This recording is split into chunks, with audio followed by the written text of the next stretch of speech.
Invitados. Carlos Rodríguez Brown es doctor en Ciencias Económicas y catedrático de Historia del Pensamiento Económico por la Universidad Complutense de Madrid, y Juan Ramón Rayo es doctor en Economía y director del Observatorio de Coyuntura Económica del Instituto Juan de Mariana. Ambos acaban de publicar este libro, El liberalismo no es pecado, la economía en 5 lecciones. Buenas noches, bienvenidos. Hola, a los ¿qué dos tal? a Diario de la Noche. ¿De verdad que el liberalismo no es pecado? ¿Cómo os atrevéis a decir eso?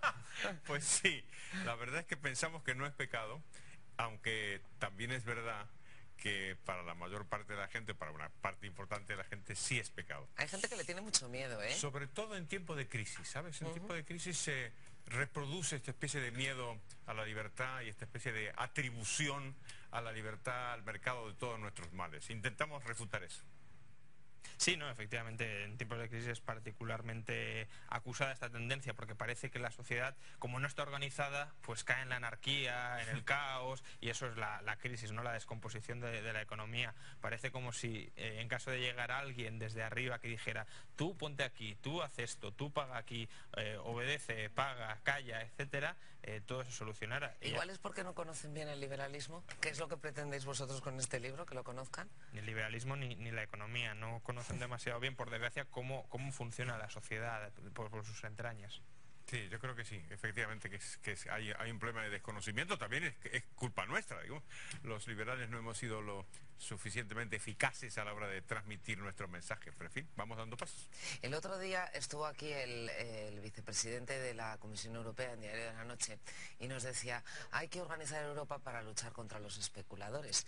Y me escribió una carta a un espectador, Víctor, y decía, pero si es que, ¿por qué ahora hemos demonizado a los especuladores si antes resulta que los especuladores eran muy buenos porque especulaban para darnos dinero? Claro. Y eso es algo que vosotros también decís en este libro, ¿no? Desde luego. Bienvenidos los especuladores. ¿Hasta ese punto llegáis? Una defensa de la especulación, que además es efectivamente así. Las mismas personas, antes eran buenas y ahora son malas, evidentemente no tienen ningún fundamento.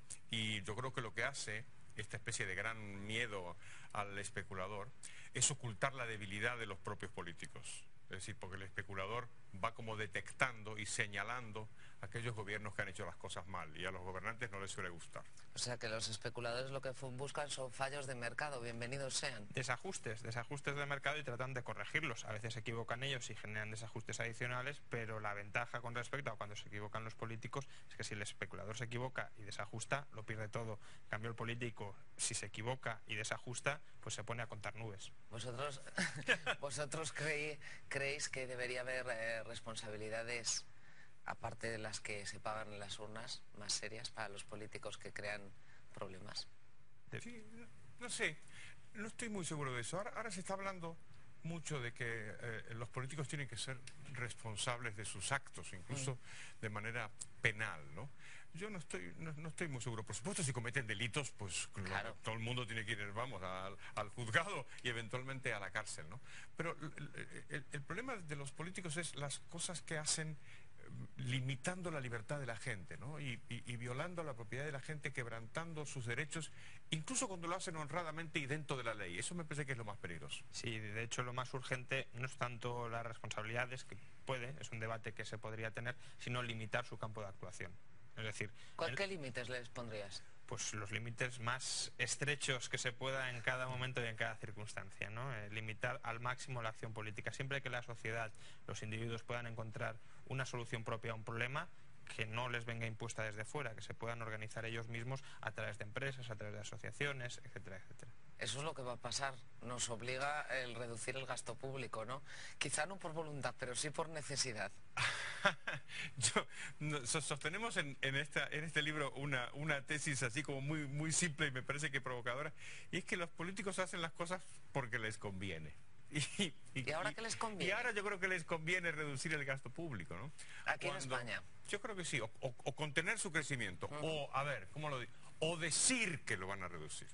Ah, que es que no lo están reduciendo. En algunos casos sí, en otros no, pero más bien yo creo que lo están reduciendo poco. Por ejemplo, el plan de ajuste de Italia, para hablar de Europa, que es lo que nos Ese nos que interesa. provocó las lágrimas de la ministra.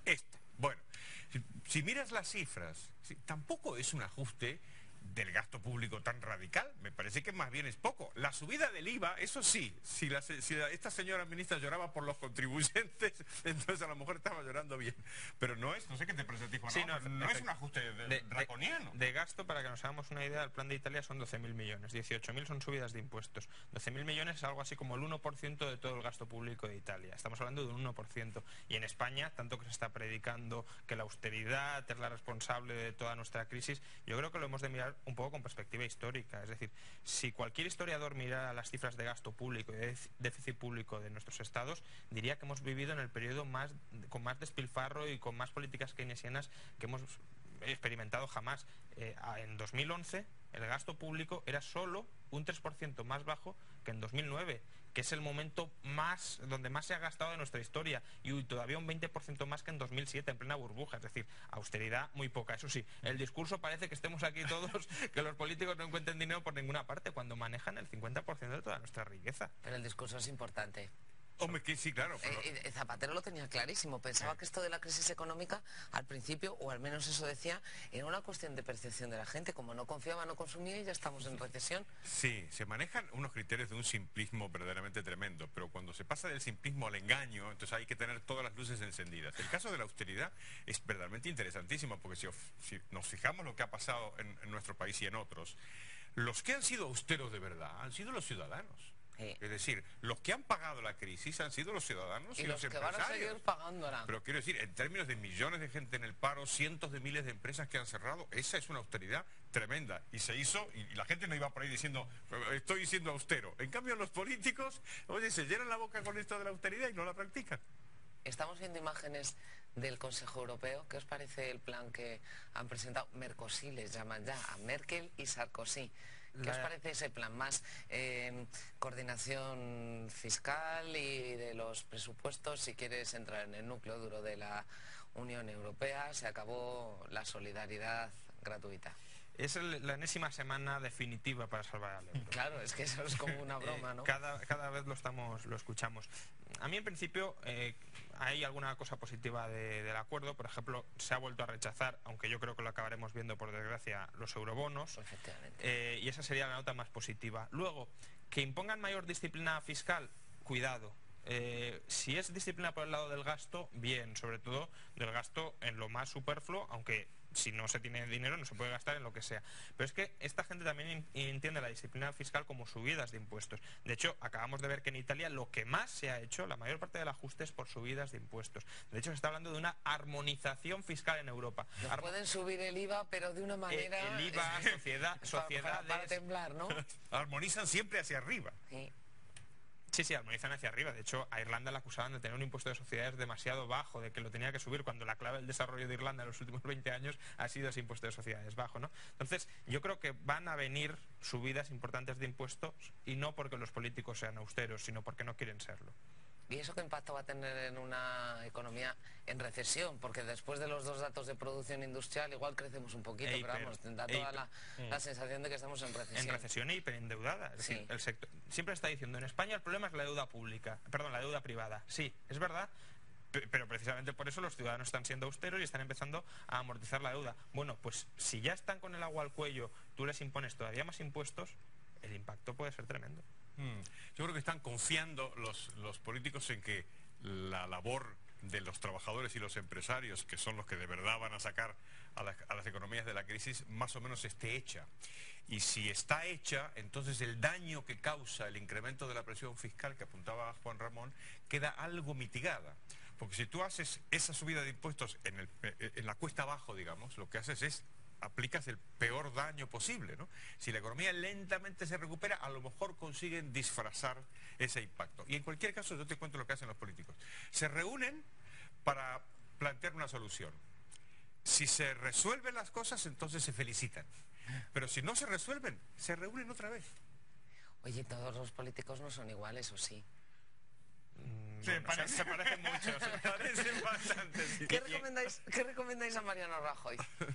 Pues... por lo que vemos, va a trabajar, él ha dicho hoy mismo que va a fijar por ley el desarrollo de la Constitución de no se gasta más de lo que se ingresa. Por lo que hemos visto, se ha reunido con la banca para ver cómo solucionan el problema de los activos tóxicos, para que vuelvan a dar crédito, reforma laboral con las comunidades autónomas. Por ahí parece que van los primeros pasos y él ha dicho muy claro también emprendedores y pymes. ¿Qué consejos le daríais? La música suena muy bien, es decir, hablar austeridad, liberalización y saneamiento del sistema financiero, yo creo que nadie se opone ni a la austeridad, ni a la liberalización, ni al saneamiento. La cuestión es cómo se va a hacer y hasta dónde se va a hacer. La austeridad está muy bien, pero las comunidades autónomas del PP de momento no la están aplicando, salvo un poquito la Comunidad de Madrid, pero el resto están en máximos de gasto y de déficit de nuestra historia. Por tanto, menos desarrollos de leyes y más en las comunidades en las que ya puedes aplicarlo, más aplicarlo. Luego, la liberalización del mercado de trabajo. Zapatero también dijo que liberalizó y reformó 2 veces el mercado de trabajo. Por tanto, si no es una liberalización de verdad, estamos en las mismas.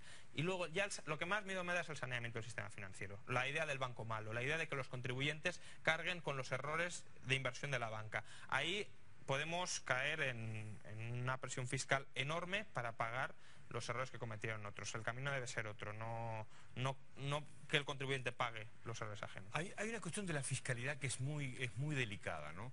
Y es que se está supeditando el mensaje de reducción de impuestos, que era un mensaje que el Partido Popular llevaba claramente en el frontispicio de sus mensajes, ¿no? Se está supeditando ese mensaje a esta idea de que a ver lo que me encuentro en el cajón.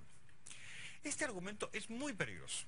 Porque claro, uno puede decir, pues abro el cajón, entonces me encuentro con facturas sin pagar y entonces ya todas mis promesas quedan en agua de borrajas. Ese no es el mensaje. El mensaje es mantenerlo y decir que efectivamente si me encuentro en el cajón con facturas sin pagar, lo que voy a hacer es ser más austero y bajar todavía más el gasto. Que quede claro que ese es la variable del ajuste y no jugar con la doble posibilidad que apuntaba Juan Ramón hace un segundo, de que bueno, claro, si yo lo que tengo que hacer es gastar lo que ingreso, puedo bajar el gasto o subir el ingreso. Pues nada, esa es la trampa. Y hay más, están en este libro, El liberalismo no es pecado.